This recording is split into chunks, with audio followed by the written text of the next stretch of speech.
देश की राजधानी दिल्ली के तालकटोरा स्टेडियम से किसानों और मजदूरों ने केंद्र सरकार की नीतियों के खिलाफ बड़ा आंदोलन छेड़ने का ऐलान किया है। केंद्रीय ट्रेड यूनियनों और संयुक्त किसान मोर्चा के राष्ट्रीय सम्मेलन में 10 अगस्त को देशव्यापी विरोध कार्यक्रम आयोजित करने की घोषणा की गई है। सम्मेलन में श्रम संहिताओं, निजीकरण, महंगाई, बेरोजगारी और किसानों की मांगों को लेकर सरकार को घेरने की रणनीति बनाई गई है। बरेली ट्रेड यूनियंस फेडरेशन के महामंत्री संजीव मेहरोत्रा ने बताया कि नई दिल्ली के तालकटोरा स्टेडियम में 29 जुलाई यानी आज केंद्रीय ट्रेड यूनियनों, विभिन्न कर्मचारी संगठनों और संयुक्त किसान मोर्चा के संयुक्त तत्वाधान में विशाल राष्ट्रीय सम्मेलन आयोजित हुआ। इसमें देश भर से हजारों किसान, मजदूर, कर्मचारी, महिला प्रतिनिधि और युवा शामिल हुए। सम्मेलन में श्रमिक किसान एकता को मजबूत करने और जन विरोधी नीतियों के खिलाफ संयुक्त संघर्ष तेज करने का संकल्प लिया गया।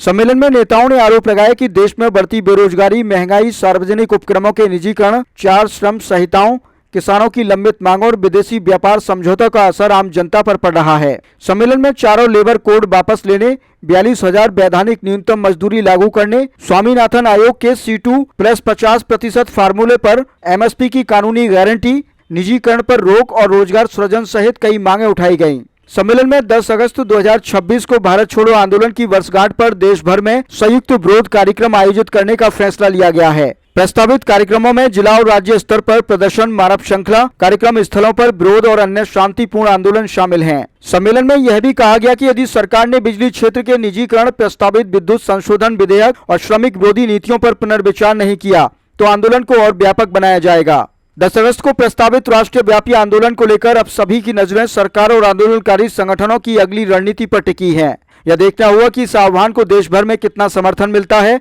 और सरकार इन मांगों पर क्या रुख अपनाती है। इसके साथ ही मध्य प्रदेश में किसान आंदोलन भी उग्र रूप लेता जा रहा है, तो वहीं दिल्ली में भी बड़े स्तर पर आंदोलन की तैयारियां चल रही हैं। आज 29 जुलाई 2026 को दिल्ली के तालकटोरा स्टेडियम में देश की प्रमुख ट्रेड यूनियंस और किसान एकता मंच की ओर से एक अधिवेशन का आयोजन किया गया, जिसमें देश भर से आए किसानों और ट्रेड यूनियंस पदाधिकारियों ने अपनी बात रखी। तय हुआ कि सरकार की जन विरोधी नीतियों का जमकर विरोध किया जाएगा और इसके लिए 10 अगस्त का दिन तय किया गया है, जिस दिन अंग्रेजों भारत छोड़ो जैसा आंदोलन हमारे यहाँ शुरू किया गया था।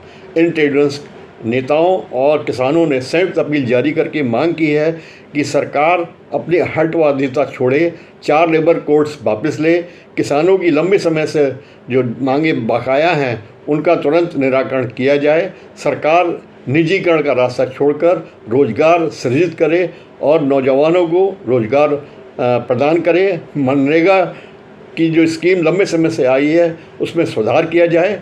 जो गिग वर्कर्स हैं उनको सामाजिक सुरक्षा प्रदान की जाए। शिक्षा और स्वास्थ्य के ऊपर सही और जनहित की स्कीम्स बनाई जाएं। सरकार को चाहिए कि वो श्रमिक नेताओं और किसानों के इस मंच से बात करे और इन समस्याओं का जल्द से जल्द निराकरण करे।